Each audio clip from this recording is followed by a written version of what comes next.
ঘোষ। ভালো মেয়ে ঠিক কাকে বলে জানো? ভালো ছেলে মানে কি? তুমিও বলবে সহজ প্রশ্ন, মাপকাঠি একটি। যে মেয়ে পেয়েছো অঙ্কে 100, যে ছেলে ভূগোলে সেরা, তারাই তো ভালো। সবাই বলছে হীরের টুকরো এরা।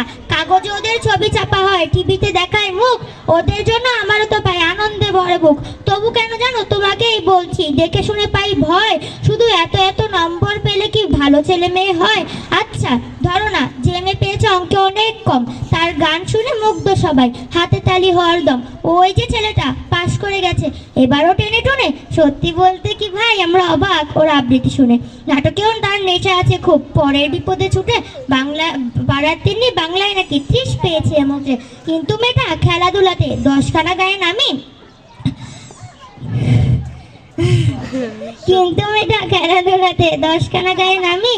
তো বউ বলবে তুমি বলবে ওরা নয় কেউ দামি। চাই যে অনেক ইঞ্জিনিয়ার, চাই আরো ডাক্তার, পাশাপাশি চাই শিল্পী, খেলুড়ে, স্নেহময় সিস্টার। কম নম্বর পাওয়া ছেলেটাই কারিগরি বলি আজ, দেশটা গড়তে তার হাতে দেখো কত দরকারি কাজ। পরের দুঃখে কাতর মেয়েটি মুখটি করেছে কালো, কম নম্বর পেয়েছে বলে কি বলবে না ওকে ভালো?